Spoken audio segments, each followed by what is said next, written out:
Bien, hermanos, entramos en nuestra última sesión. Yo sé que estamos cansados, que el Señor nos dé fuerzas para poder continuar. Yo les pido por favor que abran sus Biblias en Mateo 28.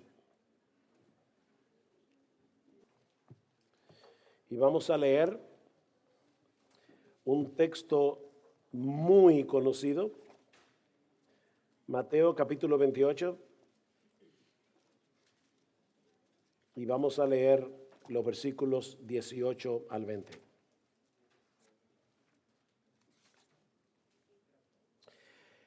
Acercándose Jesús les dijo: Toda autoridad me ha sido dada en el cielo y en la tierra. Vayan pues y hagan discípulos de todas las naciones, bautizándolos en el nombre del Padre y del Hijo y del Espíritu Santo, enseñándoles a guardar todo lo que les he mandado. Y recuerden, yo estoy con ustedes todos los días hasta el fin del mundo. Vamos a orar. Padre, nosotros queremos darte muchas gracias por darnos de nuevo la oportunidad de predicar tu palabra. Gracias por lo que hemos recibido hasta aquí. Gracias por recordarnos hace un momentito la importancia y la centralidad de la iglesia en la obra de Cristo y en su corazón. Y ahora te pedimos, oh Señor, que tú nos ayudes a recordar la comisión que nuestro bendito Salvador nos dejó antes de ascender a los cielos. Sé con nosotros ahora en nuestra debilidad y bendice tu palabra, porque te lo pedimos en Cristo. Amén y amén. Mis hermanos, cuando el Señor Jesucristo resucitó y ascendió a los cielos, apenas tenía unos cuantos discípulos aparte de los apóstoles. Si ustedes leen en Hechos capítulo 1, verán que en el aposento alto, luego de ascender a los cielos, había un grupo reunido de 120 personas. Puede ser que haya habido uno que otro discípulo más en algún otro lugar, pero eso era todo. Sin embargo, para el año 250 después de Cristo, los cristianos se contaban por millones en el Imperio Romano. A pesar de la fuerte oposición que tuvieron que enfrentar, todas las persecuciones de los césares romanos desde el principio. Y nos preguntamos qué fue lo que hizo posible ese crecimiento tan extraordinario. Bueno, la respuesta más obvia es que Jesús estaba cumpliendo lo que él había prometido en el pasaje que nuestro hermano Eduardo citó hace un momento, Mateo capítulo 16, versículo 18. Yo edificaré mi iglesia y las puertas del Hades no prevalecerán contra ella. Dios en su soberanía es el que hace eficaz la predicación del evangelio. Yo planté, Apolos regó, pero Dios ha dado el crecimiento. Así que sin el poder del Espíritu Santo, el evangelismo sería ineficaz. Bueno, entonces, ¿para qué evangelizamos? Porque el Dios que hace eficaz su palabra, Él obra a través de medios. Él ha prometido salvar a los perdidos por medio de la proclamación del evangelio. Nadie se va a salvar sin el evangelio. Es Dios el que salva, pero Él lo hace a través de la proclamación de su palabra. De manera que ese crecimiento sorprendente que experimentó la iglesia en sus inicios es una prueba de que estos primeros cristianos tomaron muy en serio la gran comisión de Mateo 28. Vayan pues y hagan discípulos de todas las naciones. Ahora, cuando se predica este pasaje conocido como la Gran Comisión, y a lo largo de todos mis años siendo creyente he escuchado este pasaje yo no sé cuántas veces, ya sea que se predique del texto o ya sea que se cite en el púlpito, muchas veces nos sentimos abrumados por la magnitud de la tarea que tenemos por delante y aún con un fuerte sentido de culpa por lo poco que estamos haciendo por la expansión del evangelio. Y ciertamente nosotros debemos sentir una gran carga y un peso en el corazón por la enorme cantidad de personas que nunca han escuchado el nombre de Cristo. Aparte de los miles de millones que sí han escuchado el evangelio y como quiera permanecen en su incredulidad. Sin embargo, Yo no creo que nosotros debamos leer las palabras de Mateo 28 como una especie de amonestación perpetua para la iglesia. Es decir, no lean Mateo 28 más o menos de esta forma. Dejen de estar haciendo boberías y perdiendo el tiempo y salgan a evangelizar. No, yo no creo que ni ese haya sido el tono ni la intención del Señor cuando pronunció esas palabras. Y vuelvo y reitero, lamentablemente es así por lo menos como yo percibo muchas veces que se predica en Mateo 28. Vayan a predicar el evangelio. Miren toda la gente que está perdida. Y entonces uno sale de la iglesia muy cargado con la gran comisión. Pero mis hermanos, el hecho de experimentar un permanente sentido de culpabilidad no es lo que nos va a motivar a salir hacia afuera a anunciar el evangelio a un mundo que perece en sus pecados. Yo no estoy diciendo que no debamos sentir culpa si estamos descuidando el evangelismo.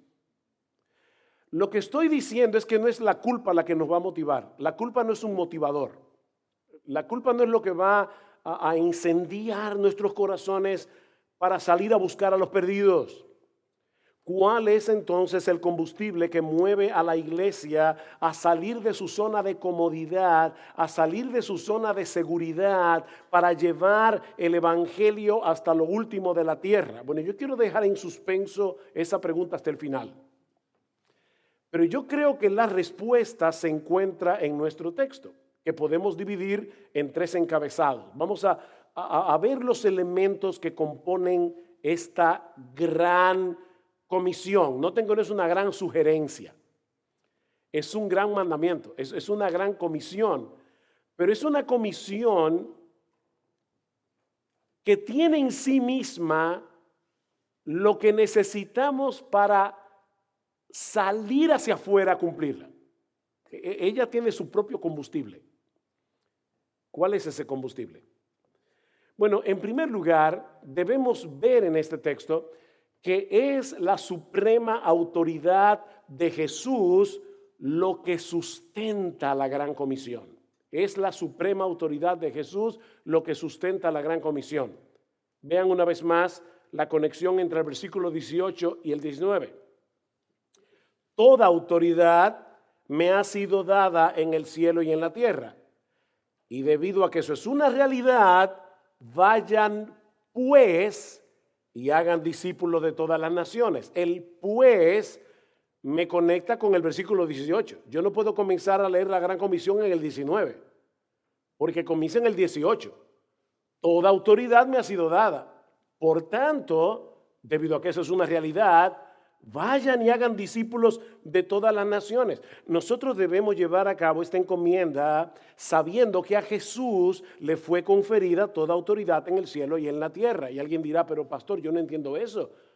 ¿Cristo no es la segunda persona de la Trinidad? Sí. ¿Y no tenía él autoridad desde toda la eternidad? Sí. Como la segunda persona de la Trinidad, él siempre poseyó absoluta autoridad sobre todo lo creado, pero él está hablando aquí en su calidad de Mesías. Él está hablando aquí como el Dios encarnado que venció como hombre y como Dios los poderes del mal en la cruz del Calvario.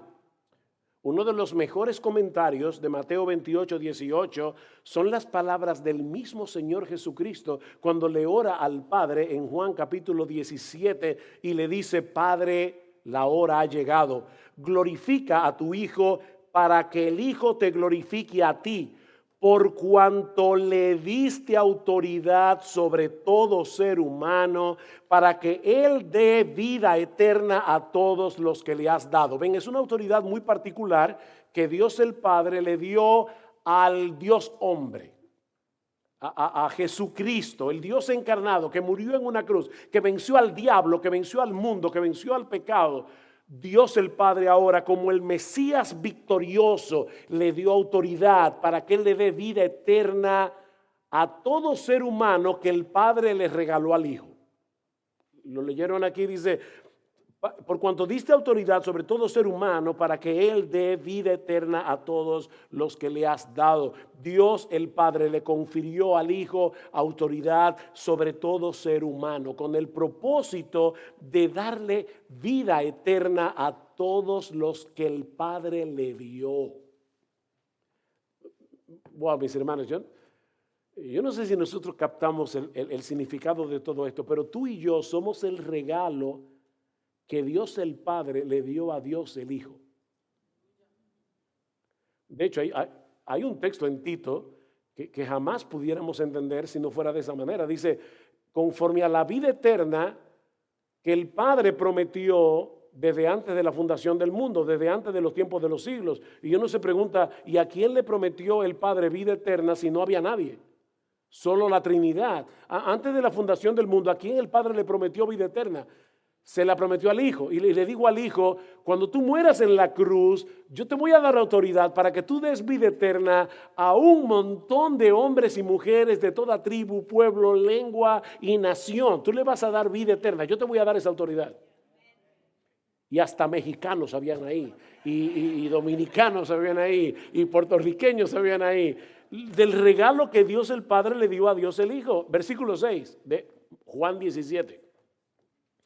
He manifestado tu nombre a los hombres que del mundo me diste.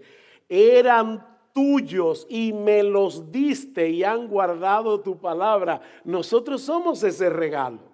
Nosotros no sabemos obviamente cuáles son esas ovejas que el Padre le dio al Hijo, pero sí sabemos que Jesús tiene autoridad para darle vida eterna a todas esas ovejas que son del Padre a través de la predicación de la palabra.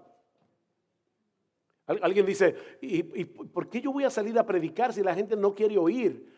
Porque yo sé que allá afuera hay personas que ahora son inconversas, ahora están muertas en sus delitos y pecados, pero cuando yo les predique el evangelio se van a convertir porque el Padre le dio al Hijo autoridad para darle vida eterna a esa gente. Eso es lo que asegura la gran comisión. Es por eso que nosotros hemos titulado este mensaje La misión de Dios y la comisión de la iglesia. Porque la misión de salvar a pecadores es de Dios. Es Dios el que salva y esa es su misión. Pero Él lo hace a través de la iglesia. Esta encomienda de Mateo 28 se inicia en el consejo eterno de la Trinidad. Aunque tú no lo creas, pero yo sé que eso es difícil creer, ¿no? Dios estaba hablando de ti antes de los tiempos de los siglos. ¿No te sorprende? Eso es increíble. O sea, Dios decidió que te iba a salvar. Y Él sabía que tú no ibas a querer creer en Él, que tú ibas a ser pecador. Él sabía todo eso, pero Él decidió salvarte. Saltar directamente a Mateo 28 para comprender la misión que se le ha encargado a la iglesia es comenzar a ver una película por la mitad. Hay toda una historia detrás de Mateo 28 que comienza en la eternidad, pero en cuanto a la historia comienza en el capítulo 1 del Génesis. Luego de describir el escenario de la creación, dice en Génesis capítulo 1, versículo 26 al 28, que Dios creó al hombre a su imagen y semejanza, con el propósito de llenar la tierra de imágenes vivientes de Dios. Esa era la misión. ¿Por qué la idolatría es un pecado tan grave? Porque nosotros estamos haciendo imágenes de Dios, cuando Dios ya hizo esas imágenes. ¿Quiénes son esas imágenes? Tú y yo. Dios nos creó a la imagen de Dios. Y como espero mostrar en un momento, la gran comisión de Mateo 28 se encuentra íntimamente relacionada con esa responsabilidad que Dios le dio al hombre desde el principio de llenar la tierra de imágenes vivientes de Dios, una misión que fue saboteada por Satanás en Génesis 3. Adán y Eva cedieron a la tentación de querer actuar como seres autónomos y seréis como Dios. Y por causa de su rebeldía, la imagen de Dios en nosotros quedó distorsionada. No se perdió completamente, pero quedó distorsionada. Y en vez de exterminar a la raza humana, en Génesis 3:15 Dios promete redención a través de un Salvador nacido de mujer, un hombre como nosotros, a quien Pablo le llama en 1 Corintios 15 el último Adán. El primer Adán pecó, el último Adán nos redimió. ¿Y qué vino a hacer el último Adán? Él vino a restaurar en nosotros esa imagen que quedó estropeada por causa del pecado. Así que un descendiente de Eva habría de revertir la maldición en bendición, trayendo vida por medio de su muerte. Eso fue lo que hizo el Señor.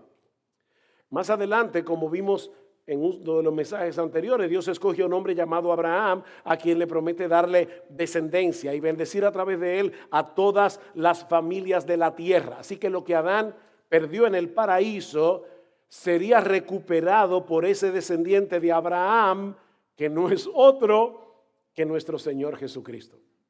Mateo 1:1. Este es el evangelio de Jesucristo. ¿Hijo de quién? Hijo de Abraham, hijo de David. Y en Gálatas 3 es todavía más claro. Ahora bien, dice Pablo, a Abraham fueron hechas las promesas y a su simiente. Ahora escuchen esto. No dice y a las simientes como si hablase de muchos, sino como de uno, y a tu simiente, la cual es Cristo. Entonces, ¿a quién le fue dada la promesa? A Abraham, y por medio de Abraham a Cristo. Y como nosotros estamos en Cristo, dice Pablo ahora en Gálatas 3, descendientes de Abraham sois y herederos de la promesa. No hay que ser judío, no hay que ser israelita para ser un descendiente de Abraham. Nosotros somos descendientes de Abraham porque nosotros estamos en el descendiente de Abraham, que es Jesús. Y por lo tanto tú y yo somos herederos de la promesa. Amén, aleluya. Eso es para darle gloria a Dios.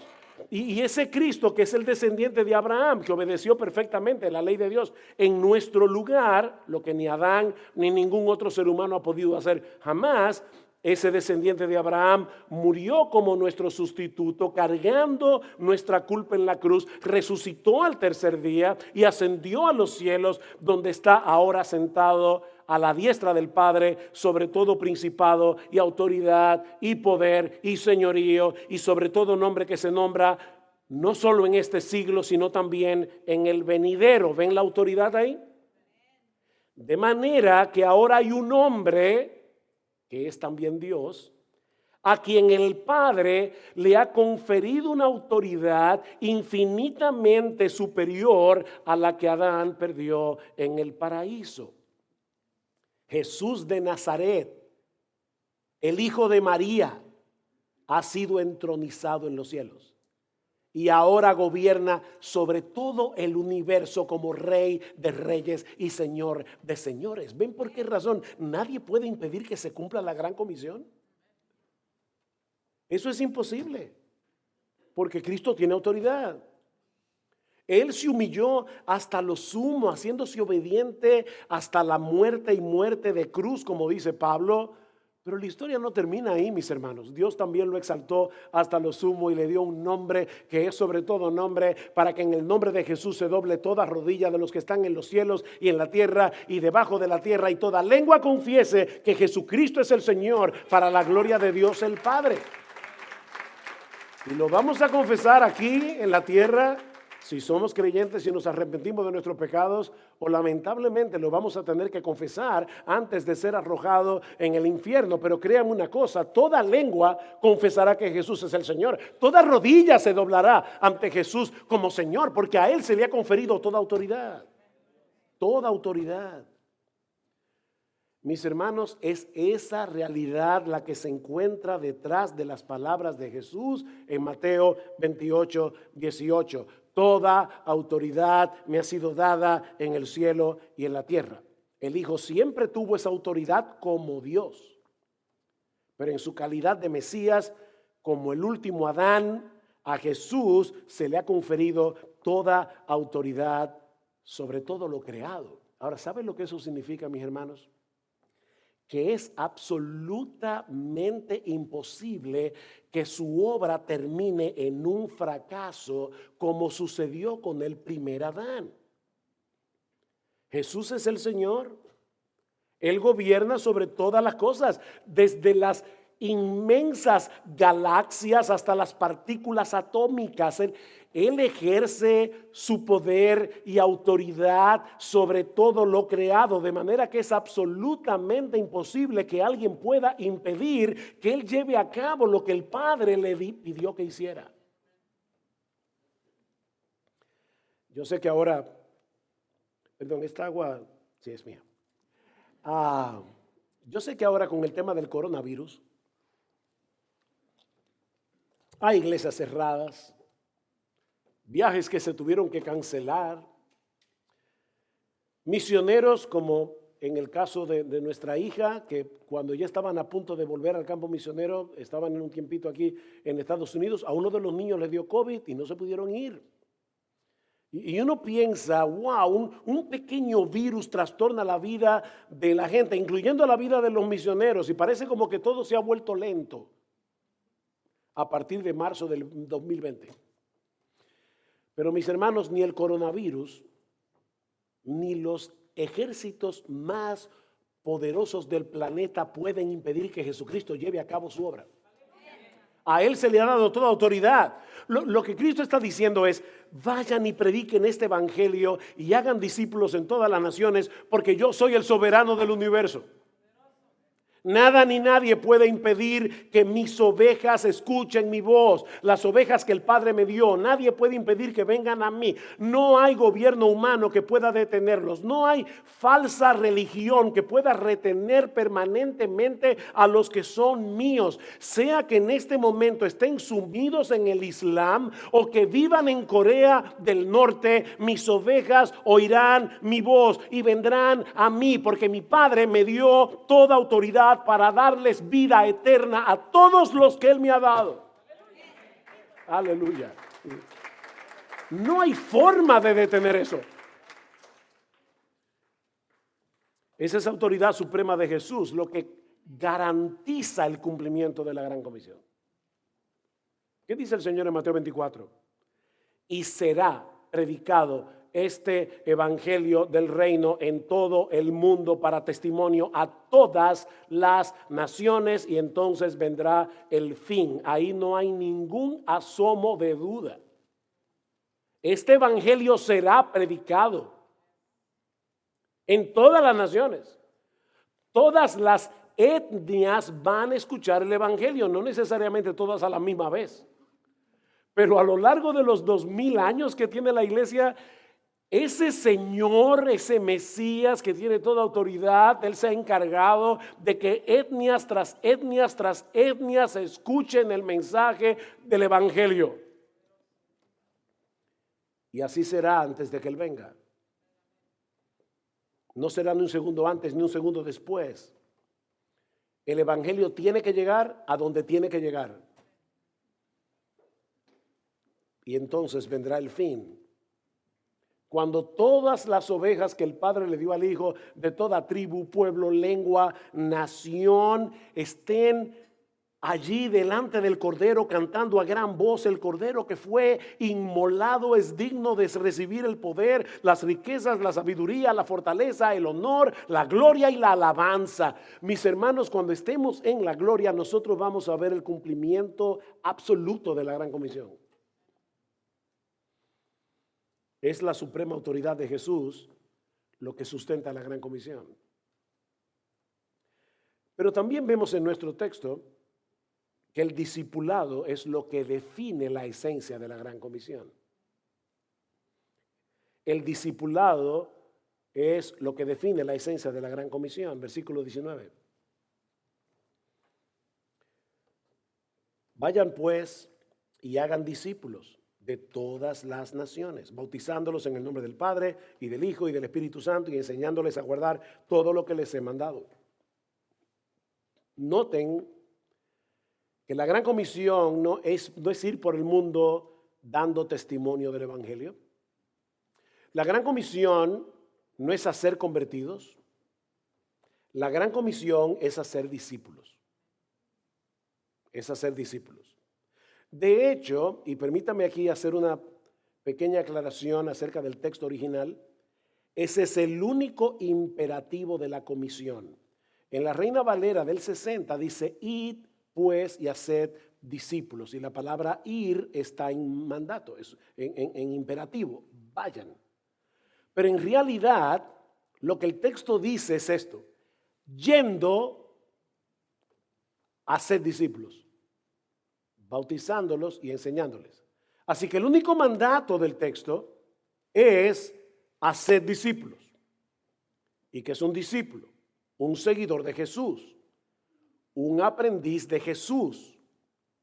Es alguien que ha decidido deponer su autonomía y rendirse ante Él como su único dueño y Señor con el propósito de parecerse cada vez más a Él. ¿Puede haber cristianos que no son discípulos? No. No, eso no existe. Todo cristiano es un discípulo. Porque todo cristiano es un aprendiz de Jesús. Si tú no eres un aprendiz de Jesús es porque tú no eres cristiano. Porque tú te convertiste, tú te arrepentiste de tus pecados. ¿Y qué era esa vida de pecado? O vivir para ti, vivir para tu gloria. Tú querías ser tú. Y ahora la gente dice, fulano es tan auténtico. Sí, auténticamente perverso. Porque todo lo que somos tan auténticos es porque no nos estamos pareciendo a Jesús. Entonces, de lo que nos arrepentimos es de ser nosotros mismos. Sugel se tuvo que arrepentir de ser Sugel, porque ese Sugel desde que nació vivía para su propia gloria y de espaldas a la voluntad de Dios. Entonces, ¿qué hemos hecho? Hemos dado media vuelta y hemos dicho, no, que se cumpla tu propósito en mí. Y el propósito del Señor es hacernos cada vez más como Jesús. Y eso es ser discípulo. Dice Pablo a los Efesios, ¿ustedes no aprendieron así a Cristo? Es un texto raro, ¿verdad? Porque como que uno no aprende a una persona. Sin embargo, un discípulo de Cristo es alguien que está aprendiendo a Cristo. Una vez alguien le dijo a Miguel Ángel, óyeme, yo me sorprendo cómo tú puedes tomar un bloque de mármol, esculpirlo y sacar un caballo. Y Miguel Ángel le dijo, es muy fácil. Yo tomo un cincel y un martillo y le quito a la piedra todo lo que no se parece al caballo. Me parece sencillo, ¿verdad? Mis hermanos, ¿saben qué es lo que Dios está haciendo con nosotros? Él tiene un cincel y un martillo, generalmente en las pruebas, y Él está quitando de nosotros todo lo que no se parece a Jesús. ¿Ustedes saben qué es lo más hermoso, lo más extraordinario, lo más maravilloso que va a haber en el cielo? Oh, pastor, las calles de perla, digo, la calle de oro y las puertas de perla. Bueno, sería raro y fascinante ver una calle de oro y una perla tan grande como una puerta. Pero lo más fascinante que va a haber en el cielo es Jesús. Nosotros vamos a ver en físico la gloria del Padre reflejada en Jesús. Y nos pasaremos la eternidad aprendiendo a Jesús. Yo creo que algunas personas tienen la idea de que el cielo es un lugar, algo así como un culto de adoración interminable, donde vamos a estar quietecitos sentados en una silla por los siglos de los siglos. No, esa no es la visión que la Biblia nos da del cielo. De hecho, algunos creen que en el cielo, cuando uno llega al cielo, ya lo va a saber todo, ¿verdad? O sea, ya me morí, estoy en el cielo, ya lo sé todo. Lo que hace la vida en la tierra tan fascinante y tan estimulante es aprender nuevas cosas y descubrir nuevas cosas. Ahora, yo quiero hacerles una pregunta. ¿Qué tan grande es la gloria de Dios? ¿Cuál es el límite de la gloria de Dios? No tiene límites. Un ser humano se va a pasar la eternidad y 10,000 eternidades viendo a Jesús y aprendiendo a través de Jesús de la gloria del Padre y no vamos a terminar nunca. Así que el cielo es un lugar de eterno descubrimiento. Nosotros siempre vamos a estar viendo cosas nuevas y es un lugar de mucha actividad. No crean que ustedes van a estar en el cielo saltando de nube en nube y que la única responsabilidad es que no se les caiga el arpa, porque esa no es la vida en el cielo. Nosotros vamos a tener una vida fascinante en el cielo. Y lo que va a ser fascinante, lo más fascinante del cielo va a ser ver a Jesús. Ver a Jesús. No va a haber nada más hermoso en el cielo que Jesús. Ok, ahora viene la pregunta del $1,000,000. Y claro, no se lo voy a dar yo, se lo va a dar Bridge Ministry. ¿Qué es lo segundo más fascinante que va a haber en el cielo? Que todos nosotros nos vamos a parecer a Jesús. Y vamos a ver clarito a Jesús en la vida de cada uno de nuestros hermanos. Así que en el cielo vamos a ver a Jesús por todas partes. Eso es lo que va a ser el cielo fascinante. Pero esa obra la estamos haciendo nosotros ahora como iglesia haciendo discípulos. Es de eso que se trata esta comisión. Recuerden que Cristo vino a restaurar en nosotros la imagen de Dios que quedó destrozada por causa del pecado. Lo que el primer Adán debió haber hecho junto con su esposa Eva, el que llenar la tierra de imágenes vivientes de Dios, ahora el último Adán lo está llevando a cabo con su esposa iglesia. ¿Ven? Es la misma comisión. Llenen la tierra de imágenes vivientes de Dios. Adán falló. El postrer Adán con su esposa iglesia está llenando la tierra de personas que estamos en ese proceso de ser restaurados a la imagen de Dios. Porque ¿quién es Cristo? Él es la imagen visible del Dios invisible. Colosenses.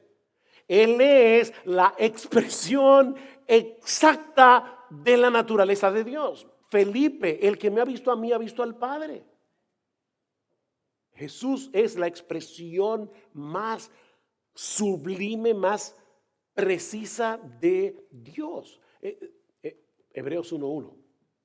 Dios, habiendo hablado muchas veces y de muchas maneras a los padres por los profetas, en estos postreros días nos ha hablado. La Reina Valera dice por el Hijo. Lo que el texto griego dice literalmente es: en estos postreros días nos ha hablado en Hijo. O sea, yo sé que aquí hay muchos de ustedes que son bilingües y algunos dicen, bueno, yo me expreso mejor en inglés, es mi primer idioma. Otros dicen, bueno, no, yo me expreso mejor en español, el español es mi primer idioma. Lo que Hebreos 1:1 está diciendo es que el Hijo es el primer idioma del Padre. Dios, habiendo hablado muchas veces y de muchas maneras a los padres por los profetas, en estos postreros días nos ha hablado en Hijo. Dios se expresa mejor en Hijo. Él es la imagen visible del Dios invisible. Así que parecernos cada vez más a Jesús no es otra cosa que la restauración progresiva de la imagen de Dios en nosotros, y es de eso que se trata la Gran Comisión. No es vayan y prediquen el evangelio, es vayan y hagan discípulos. Lo que el primer Adán debió haber hecho por procreación, el segundo Adán junto a su esposa iglesia lo está llevando a cabo por regeneración o nuevo nacimiento. Nosotros, la iglesia, somos parte de esa empresa porque nosotros somos la ayuda idónea del postrer Adán. Nosotros somos la esposa del Cordero. Dios pudo haber llevado la evangelización y el discipulado de los pecadores sin la intervención de ninguno de nosotros, pero mis hermanos, Él nos ha dado el privilegio de usarnos en la proclamación del evangelio en el poder de su Espíritu Santo para congregar a su pueblo de todas las familias de la tierra. Segunda Timoteo capítulo 2 versículo 10, Pablo dice: yo todo lo soporto por amor a los escogidos, para que ellos también obtengan la salvación que es en Cristo Jesús con gloria eterna. Pero Pablo, si son escogidos, no te afanes tanto porque se van a salvar como quiera. No se van a salvar como quiera, porque el Dios que los escogió también determinó que se van a salvar por medio de la predicación del evangelio. Así que no trates de entender el misterio de la soberanía de Dios y la responsabilidad humana. En vez de tratar de desentrañar ese misterio, lo que tenemos que hacer es obedecer. Yo todo lo soporto. ¿Por qué? Por amor a los escogidos. para que ellos también obtengan la salvación, porque ellos no se van a salvar si no los evangelizo. Pero son escogidos, yo lo sé, pero no se van a salvar sin el evangelio. Así que yo todo lo soporto por amor a los escogidos. Por tanto, somos embajadores de Cristo, como si Dios rogase por medio de nosotros: en nombre de Cristo os rogamos, reconciliaos con Dios. Dios le habla al mundo a través de su iglesia, sus embajadores. Es por eso que nosotros decimos que esta es la misión de Dios. El texto que leyó nuestro hermano Eduardo, ¿qué dice Jesús? ¿Tú edificarás mi iglesia? No. ¿Yo edificaré tu iglesia? Tampoco. Yo edificaré mi iglesia. Yo edificaré, y es mi iglesia la que estoy edificando. No es tu iglesia, es la mía. Y no eres tú que la estás edificando, soy yo. Pero yo te estoy usando a ti como un instrumento. Qué privilegio, hermanos. Es de eso que se trata la gran comisión. El Señor Jesucristo está llevando a cabo lo que Él prometió hacer. Yo edificaré mi iglesia, pero a través de la iglesia. Un bisturí no puede operar a nadie, pero el cirujano sí puede hacerlo usando el bisturí. Nosotros somos el bisturí en manos del cirujano para hacer operaciones de corazón abierto. Pero tú no eres más que un bisturí, yo también. El cirujano es Jesús. Y Él está haciendo operaciones de corazón abierto a través de la predicación del evangelio, cambiando corazones de piedra en corazones de carne. Me sorprenden esas películas cuando a un individuo le da un paro cardíaco y llegan los paramédicos y comienzan a hacerle así. Yo a veces me pregunto, si me encuentro en una situación como esa, ¿a dónde es que le doy? No tengo la menor idea, pero ellos saben hacerlo y hacen así y resucitan al individuo. Y tú puedes imaginarte cuando tú estás predicándole el evangelio a uno de los escogidos de Dios, que el Espíritu de Dios está allí dándole al corazón hasta que ese corazón comienza a latir para Dios. Y tú fuiste un instrumento en las manos de Dios para dar ese choque. 220, ¡pah! Porque el evangelio es poder, es el choque. El evangelio es poder de Dios para salvación a todo aquel que cree. Entonces, ¿cuál es la tarea de la iglesia? Hagan discípulos. ¿Y cómo? Bueno, hay 3 participios, como les dije, que nos dicen el cómo. Hagan discípulos yendo, bautizando y enseñando. Ahí está el cómo. Vayan, bauticen a los que se convierten y enseñen.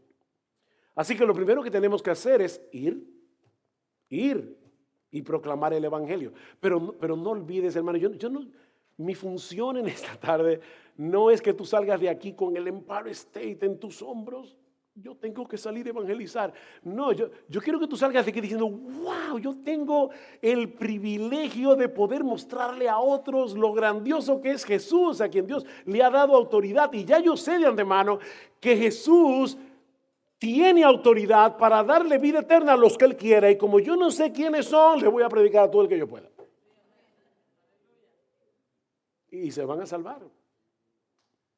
Yo me acuerdo en la universidad, yo tenía una amiga que cada vez que yo le hablaba lloraba a mares, y yo le decía a mi esposa, que en ese momento era mi mejor amiga, eso es muy bueno ser amigos y después esposos, y yo le decía a Gloria: wow, Susi, yo creo que va a ser la primera persona, yo estaba recién convertido, la primera persona que se va a convertir yo predicando el evangelio. Pero Susi tiene una amiga que es dura como una piedra.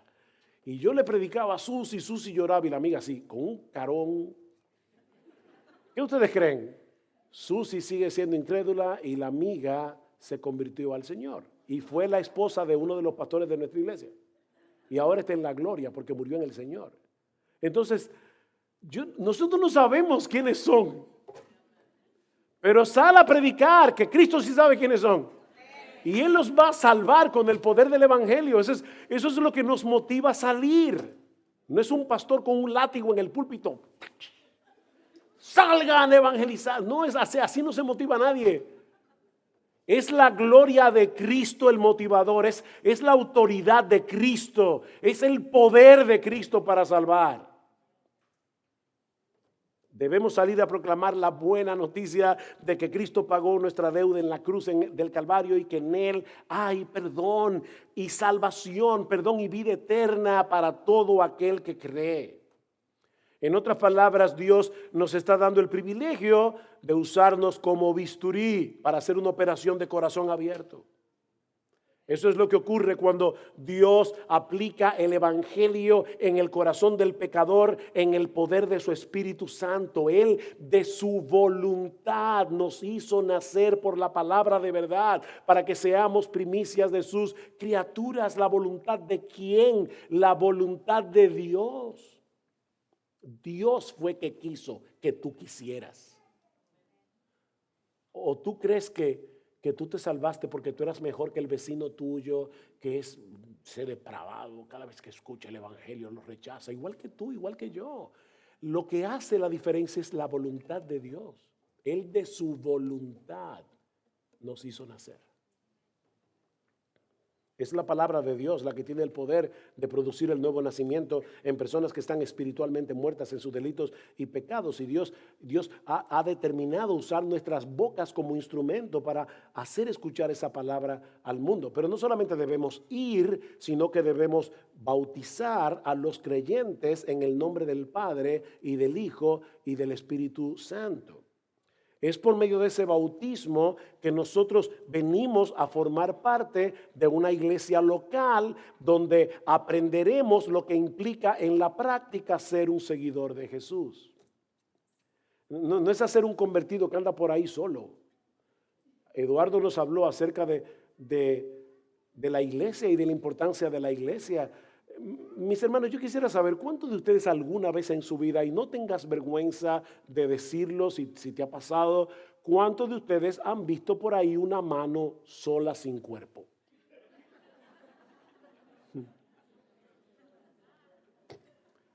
La iglesia es el cuerpo de Cristo. Y así como no puede haber una mano por ahí haciendo nada, tampoco debería haber un miembro sin iglesia.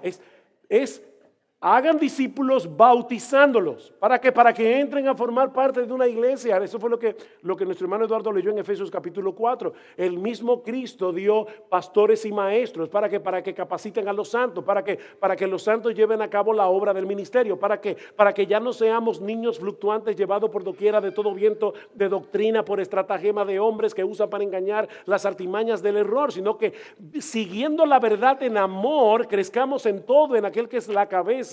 Esto es Cristo, de quien todo el cuerpo, bien concertado y unido entre sí por todas las coyunturas que se ayudan mutuamente, el cuerpo recibe su crecimiento para ir edificándose en amor. O sea, lo que yo recibo de Cristo se lo estoy dando a otro en la iglesia. Eso es discipulado. No es nada tan complicado. Llega una persona nueva a la iglesia: ven, mi hermano, que te voy a enseñar cómo leer tu Biblia, te voy a enseñar cómo orar, te voy a enseñar cómo se lucha la vida cristiana. Ven. Eso es discipulado. Tú no tienes que tener un doctorado en teología para discipular a otro. Es ayudando a las personas a entrar en la iglesia y a vivir como parte de una comunidad que es la iglesia. ¿Alguna vez tú has pensado, honestamente, que cuando tú lees tu Biblia en tu casa, en tu devocional personal, no debes leerla solo para ti? Lo que Pablo está describiendo en Efesios 4 es que lo que yo recibo de Cristo, la cabeza, debo transmitírselo a otras partes del cuerpo, y así todo el cuerpo va creciendo. El crecimiento es un proyecto de comunidad, no es un proyecto individualista. Entonces, yo estoy recibiendo de Cristo y yo quiero darle a otros lo que yo estoy recibiendo de Cristo, y es de eso que se trata esto. Eso es hacer discípulos. ¿Ven? No es nada complicado, no es un programa, es algo más orgánico, es amar a tus hermanos, porque tú quieres que ellos se parezcan cada vez más a Jesús, y tú mismo estás en ese proceso de parecerte cada vez más a Jesús. Así que vayan, bauticen y enseñen, obviamente en el contexto de iglesias locales, porque ya fueron bautizados. No podemos desconectar la gran comisión de Mateo 28 de la promesa de Mateo 16. Yo edificaré mi iglesia. ¿Cómo? Cumpliendo la gran comisión. Cuando la iglesia hace la gran comisión, yo edifico la iglesia. Son dos textos que van de la mano. Es en el contexto de una comunidad de redimidos interactuando con otros redimidos que están en el mismo proceso de santificación que nosotros, que aprendemos a guardar todo lo que Cristo nos ha mandado. Yo no puedo aprender a perdonar solo en una isla. Yo no puedo aprender a no amargarme contra otros solo en una isla. Es interactuando con los hermanos. Es que en la iglesia mía hay unos cuantos. Es que eso es lo que Dios está usando para hacerte cada vez más como Cristo. ¿Cómo tú vas a aprender a perdonar como Cristo si nadie te da motivo para que tú no tengas que perdonar? Hay un poemita que yo cito mucho, pero es que es tan real. Dice, vivir con los santos en el cielo, eso será una gloria. Vivir con ellos aquí abajo, eso es otra historia. Pero fíjate, es en el contexto de esa historia difícil por medio de la cual el Señor te está puliendo para que tú seas como Él. ¿Saben que cuando Salomón construyó el templo, y esta es una idea curiosa, él dio una orden expresa de que no debía haber ruido en el templo de Dios, que las piedras debían ser medidas y cortadas a la medida en la cantera y traídas puliditas para que no haya ruido y se ponga así tranquilita en el templo. Bueno, nosotros somos el templo de Cristo de piedras vivas. La cantera está aquí abajo, aquí es que está el ruido. Pero cuando lleguemos al cielo, las piedras van a estar puliditas. En el cielo, el templo se va a construir en silencio, pero aquí no. Mi esposa y yo vivimos en un edificio donde el vecino de arriba, hace ya años que no lo hace, pero hubo un tiempo en que el vecino que estaba arriba se le ocurría con remodelar a cada rato. Nosotros vivimos como 2 o 3 remodelaciones. Yo no sé si alguna vez tú has estado en un edificio que están remodelando el piso de arriba, pero eso es un ruido, eso es pim, pam, pum, el diente. Bueno, gracias al Señor que en nuestro edificio hay reglas y solamente se podía hacer ruido en ciertas horas, pero en esa hora era infernal. Bueno, mis hermanos, todos nosotros tenemos un letrero que dice, ten paciencia, estoy en remodelación.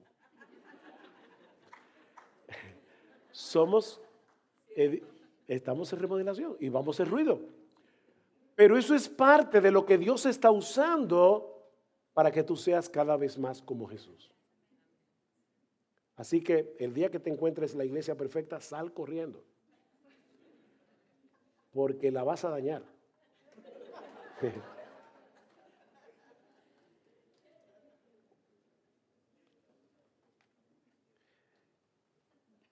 La santificación progresiva es un proyecto de comunidad, pero aún nos resta un elemento adicional.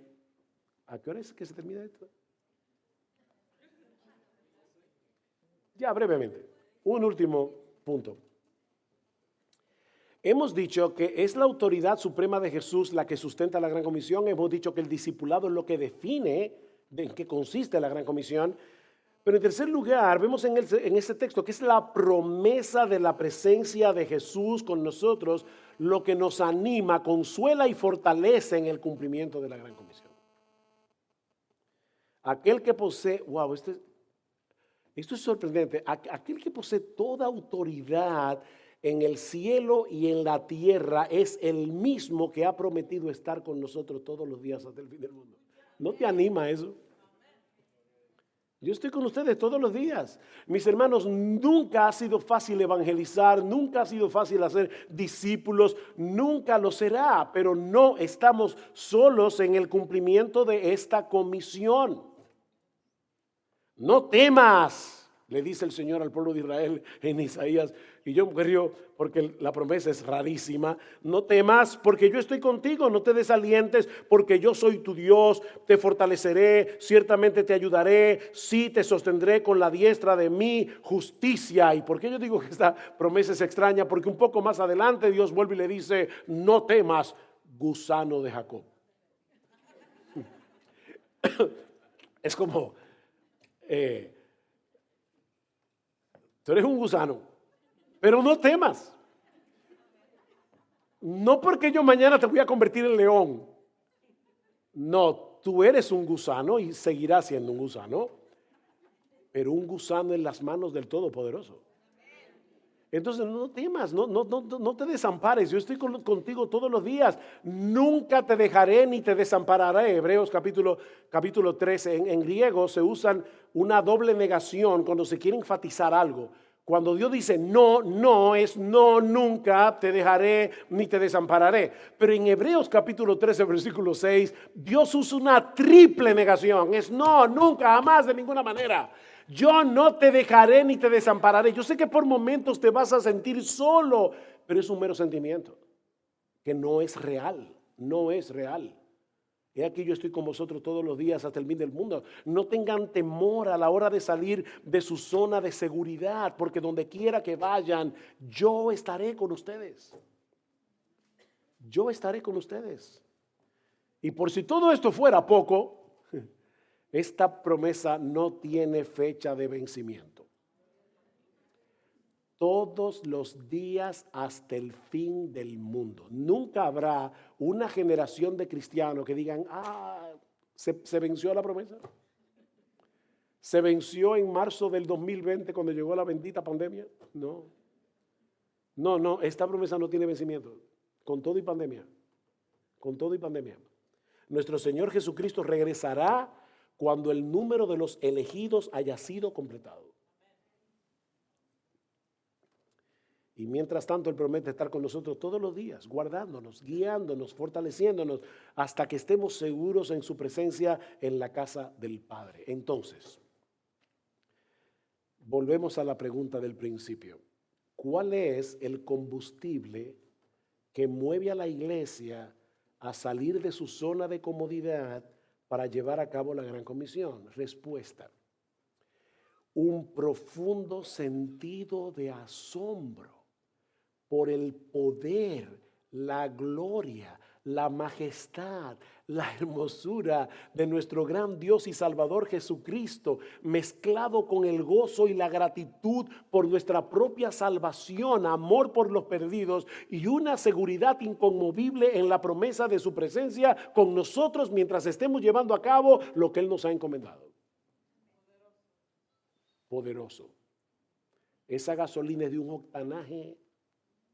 Eso no falla. Mira, nosotros fuimos creados para tener la capacidad de asombrarnos y querer que otros vean lo que a nosotros nos asombra.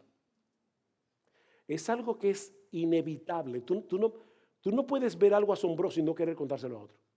Eso no se puede. El ser humano no fue creado así. Yo me acuerdo, hace unos años me llevaron yo tuve que ir a Canadá por una razón ministerial, pero unos amigos muy bondadosamente me dijeron, no, pero vamos a darte algo de turismo, te vamos a llevar a las cataratas del Niágara. Miren, mis hermanos, cuando uno está llegando a un sitio como las cataratas del Niágara, no es que uno dice, estoy llegando a algo asombroso, así que ahora yo debo abrir la boca y decir, wow. No, es que tú llegas y de una manera muy natural tú dices, wow. Pero ¿saben qué? Aquí viene la parte triste de la historia. Mi esposa no andaba conmigo. Y créanme, es increíble cómo tú lo disfrutas a la mitad. Porque es que nosotros fuimos alambrados para tú estás viendo eso. Es como que tú no puedes parar de decirlo así. Quizás no todos son como yo, que soy, pero en tu forma, tranquilamente, pero vas a querer compartirlo con otros. Lo que yo estoy diciendo, mis hermanos, es que en la misma medida en que Dios abre nuestros ojos para ver la gloria, la hermosura de nuestro bendito Señor y Salvador, es muy difícil que tú no quieras compartir eso con otros. No hay que latigar a los cristianos desde el púlpito para que salgan a evangelizar.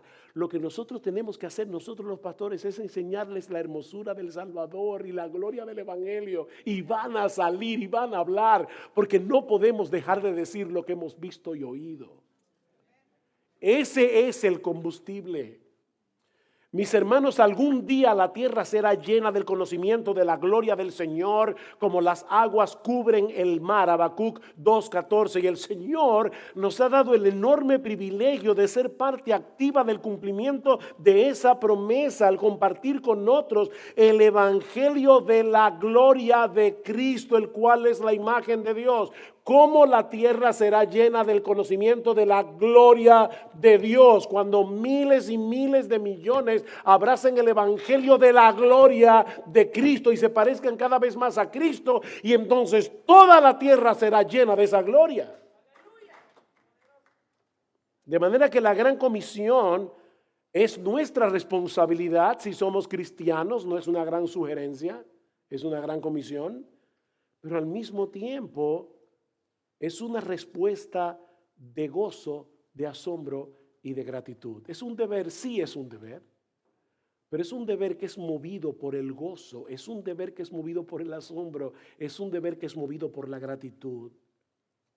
Es un gozo poder compartir con otros las inescrutables riquezas de Cristo para que su alabanza continúe traspasando las fronteras y resonando en gente de todo pueblo, raza, tribu, nación, cultura. Tenemos a un gran Salvador que compró para nosotros una gran salvación que ahora está disponible para todo aquel que cree. No es el sentimiento de culpa lo que nos va a motivar para la tarea de hacer discípulos. Es el asombro de tener un Salvador como Jesús y disfrutar de una salvación tan grande como la que Él compró para nosotros. Es por eso que debemos pedir en oración ese texto que nuestro hermano leía en Efesios. Señor, abre nuestros ojos, que el Dios de nuestro Señor Jesucristo, el Padre de gloria, nos dé espíritu de sabiduría y de revelación en el conocimiento de Él, alumbrando los ojos de nuestro entendimiento para que sepamos cuál es la esperanza a la que Él nos ha llamado, cuáles las riquezas de la gloria de su herencia en los santos y cuál la supereminente grandeza de su poder para con nosotros los que creemos según la operación del poder de su fuerza, la cual operó en Cristo, resucitándole de los muertos y sentándole a la diestra del Padre en los lugares celestiales. El mismo poder que operó en Cristo, resucitándole de los muertos, es el mismo poder que operó en ti para que creyeras. Eso es lo que Pablo está diciendo. Y Pablo está diciendo que Dios abra nuestros ojos para que nosotros veamos que somos los seres más privilegiados del planeta. ¿Cuánto necesitamos esa visión de la gloria incomparable de nuestra salvación y de esa sorprendente gracia que nos dio vida por medio de su muerte? Decía Octavius Winslow, un santo del siglo XIX, un pastor del siglo XIX, Jesús estaba tan completamente decidido a salvar a los pecadores por el sacrificio de sí mismo, que Él creó el árbol del cual se sacó la madera para hacer la cruz y creó a los hombres que luego usarían los clavos con el hierro que Él creó para matarlo en esa cruz. Él nutrió, dice Winslow, desde la infancia a los hombres que lo clavaron en ese madero maldito. Así estaba Cristo comprometido con salvarte a ti y salvarme a mí. Todo aquel que ha abrazado de corazón ese mensaje del evangelio y que está creciendo en el entendimiento de esa gran salvación que Dios nos ha dado en Cristo de pura gracia, va a decir como los apóstoles: no podemos dejar de decir lo que hemos visto y oído. Mi hermano, ¿qué tan glorioso es Cristo para ti? ¿Cómo se refleja esa realidad en tu evangelismo y tu discipulado? ¿Deseas tú que otros se parezcan cada vez más a Jesús en tu iglesia? Porque tú quieres ver esa gloria reflejada en los demás. Es de eso que se trata la gran comisión. Eso es hacer discípulos. Quiero el Señor usar esta conferencia para producir en nosotros un deseo renovado de proclamar el evangelio a los perdidos, con el propósito de que se sigan estableciendo iglesias locales en todo el mundo de habla hispana, donde la palabra sea fielmente predicada y donde, hablándonos la verdad en amor, todos juntos crezcamos en todo, en aquel que es la cabeza, esto es Cristo. Esa es la tarea de la iglesia, porque esa es la misión de Dios, para la gloria de su nombre y para el bien de su pueblo. Padre, nosotros queremos darte muchas gracias de nuevo por esta conferencia. Gracias por lo que tú nos has dado hasta aquí. Ayúdanos, oh Señor, abre nuestros ojos. Perdónanos, Padre, porque no somos todo lo apasionados que deberíamos ser con alguien tan glorioso como Jesús. Perdónanos, Señor. Perdona nuestro egoísmo, perdona cómo no queremos salir de nuestra zona de seguridad. Perdónanos por protegernos tanto. Pero, Señor, nosotros sabemos que lo que va a sacarnos de esa zona de confort es contemplar con asombro la gloria y la hermosura de nuestro Salvador. Échale colirio a nuestros ojos, Señor, para que podamos ver con más claridad. Oh, asómbranos con la hermosura de Jesús, porque te lo pedimos en su nombre. Amén.